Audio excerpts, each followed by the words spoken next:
know how to say nice, modest girl in 2 words? Son, Hae-yeong. You ever gonna get a real job? How long you been working here anyway? Oh, I will. As soon as you get married. You're a dick!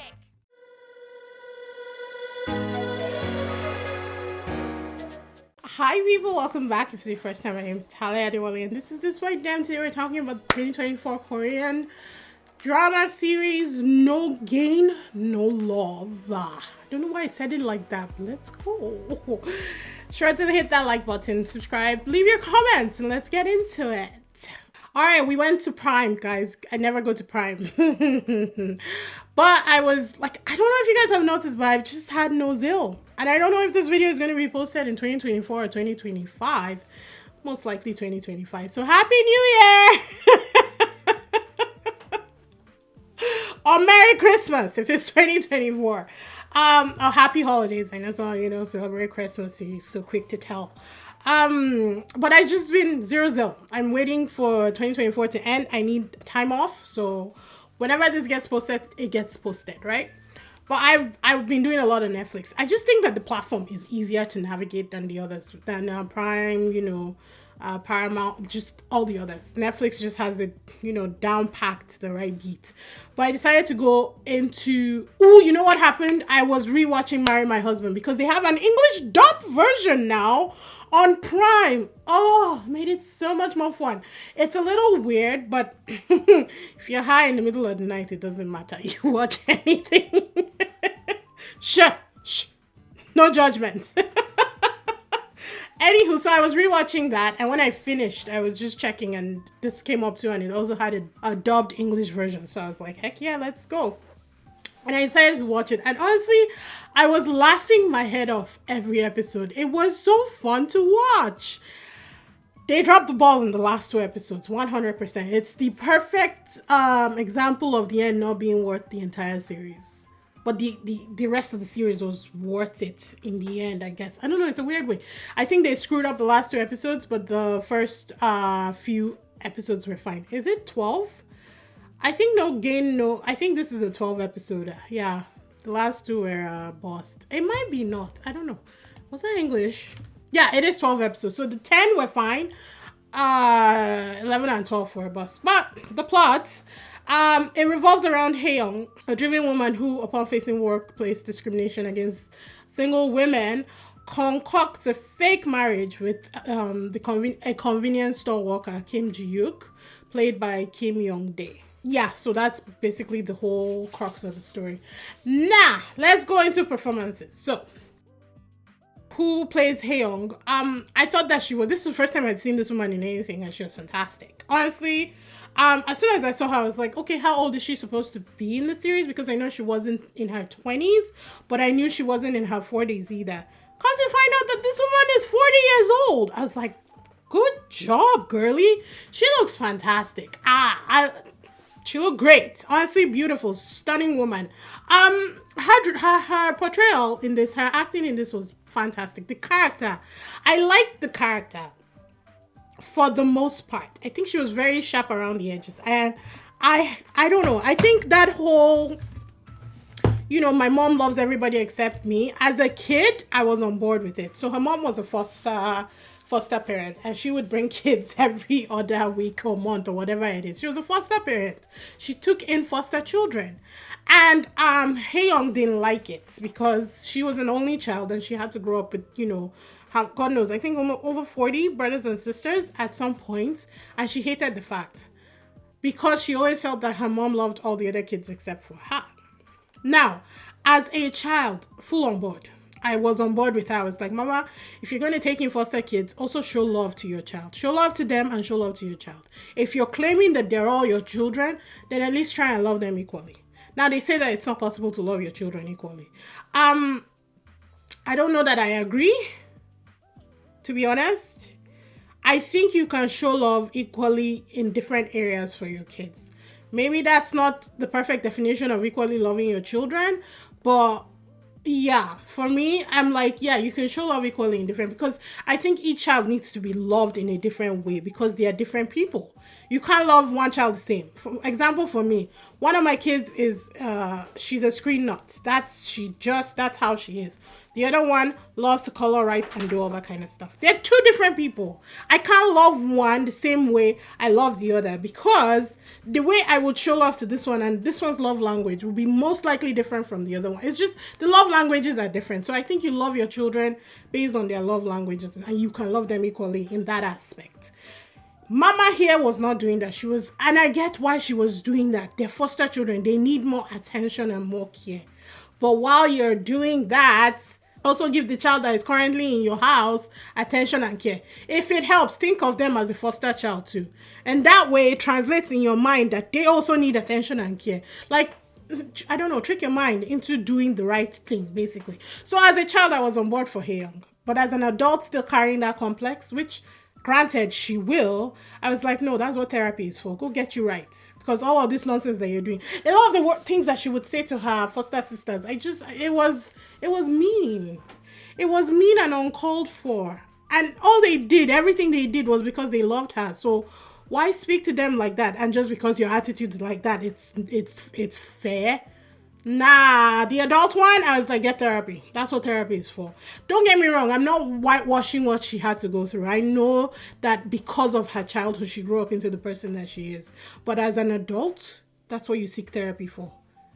That's all I'm saying. That's all I'm saying. Apart from that, I did like the character. I loved the strength of it, of the character. Like, she was definitely strong. She did hold herself up. And she went after what she wanted. Yeah, she didn't think it through for the most part. But she went after what she wanted. And I can respect that. For the guy, Kim Ji-yook, again, haven't seen him in anything. I thought he was okay.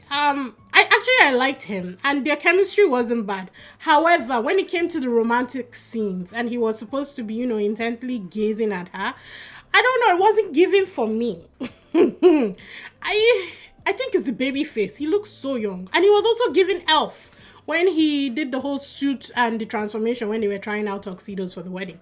He was definitely giving Elf. Very cute, but I was like, okay, when you're staring into a woman's eyes, it should simmer and burn. Like, there should be an intensity there where it's like, I'm gonna eat you up. It wasn't giving that. It was giving, I don't want to be mean. It wasn't giving that. Let's just leave it there. Because I actually liked the actor. Do I think that they suited each other? Yes. And I like that they clarified that she was older than him. Their characters, she was the older woman and he was the younger guy. I like that they clarified that, because sometimes they try to sell us on this narrative where it's like they're the same age and we can clearly tell that they're not. So I was like, yeah, okay, clarify that for me. Appreciate the notes. Humor. The entire thing was funny. I was laughing at every episode and I really enjoyed that. Honestly, I think that they did a great job for that. The cameos, oh my god, we had cameos from Strong Il Namsoon. We had cameos from actually it was a lot of Strong Il Namsoon, because the grandmother, his grandmother was from Strong Il Namsoon, and she's been in almost everything for the last 3 years now. Byung Woo Suk was here. I screamed. I was so happy. I was like, yes. My husband was looking at me like, what is wrong with you? I was like, you won't get it. You don't know. Her private life. We had cameos from her private life. My favorite side characters from her private life, the art director and her secretary. All I needed her to say, I think she did. Oh my god, she said it. I was so excited. I love that woman so much. I need to cut that scene and be using it in a lot of my videos because I just loved her in that. And then we also had her ex. God, I hated him in her private. Was it her private life? No, in Business Proposal, the chef guy, the useless chef guy, was also in this as a useless ex-boyfriend too. He was such a sleaze.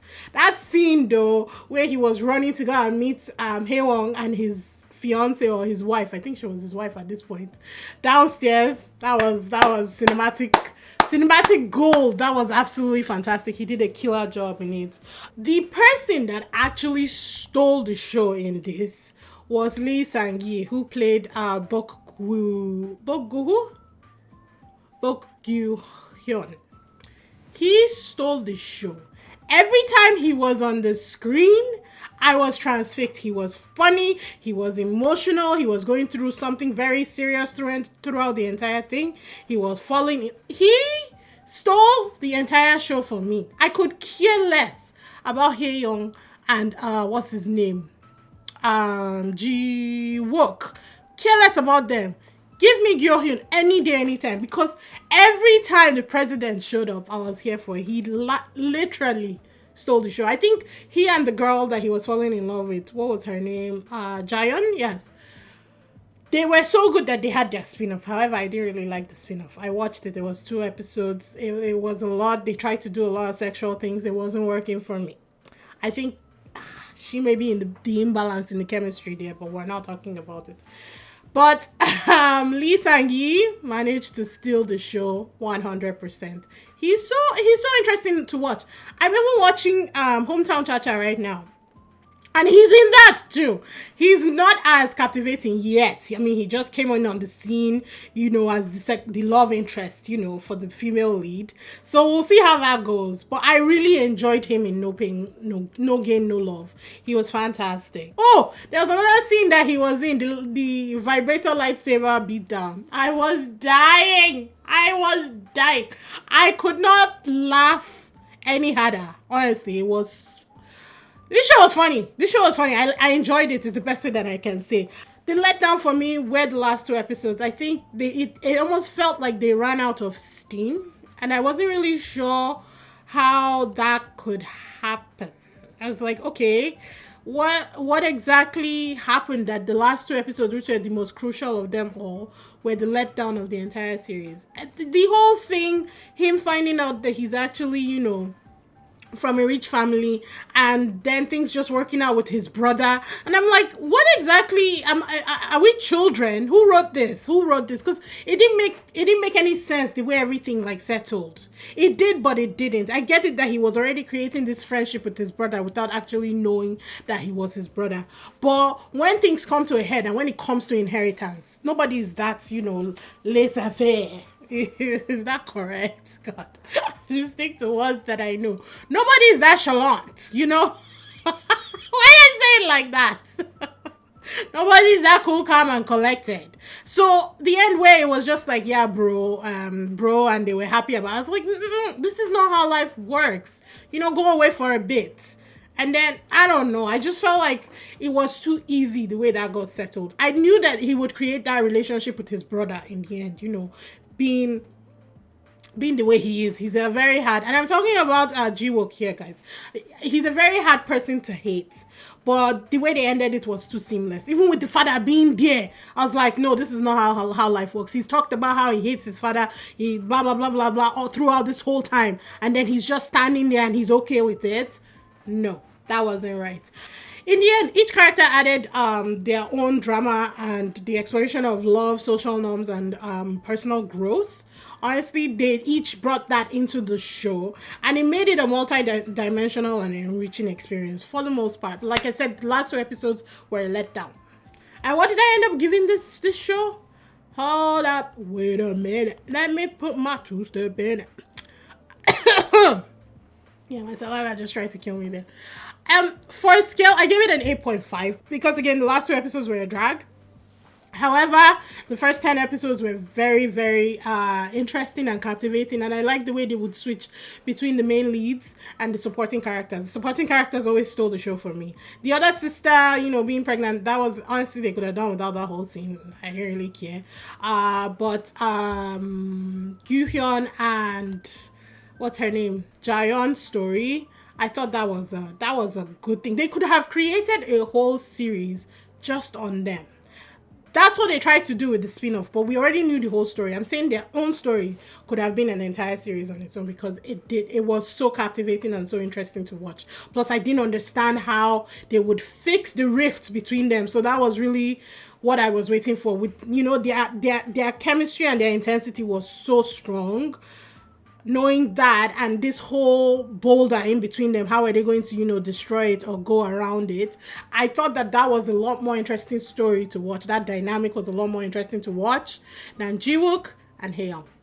Is all I'm saying. But overall, 8.5. Solid 8.5. Will I recommend it? Yes, because it was funny as all hell. And you will love Lee Sang-hee in this. Honestly, if you don't already like him, you'll like him. My first time seeing him was in My Demon. Yeah, that was the first time that I'd seen him in anything. But other than that, yeah, this was the second. Have I seen him in more? I may have seen him in some. Well, because he's in Hometown Cha-Cha and I'm watching that right now. So yeah, I'm getting a overload of places where I'm recognizing him from. But yeah, he stole the show from me and he did a very fantastic job. But yeah, that's the review, guys. I have nowhere else to go now. Let me know if you watched this. Let me know if you enjoyed it. Comments, leave your comments. Like the video, subscribe. And I'll see you guys in the next one. Bye!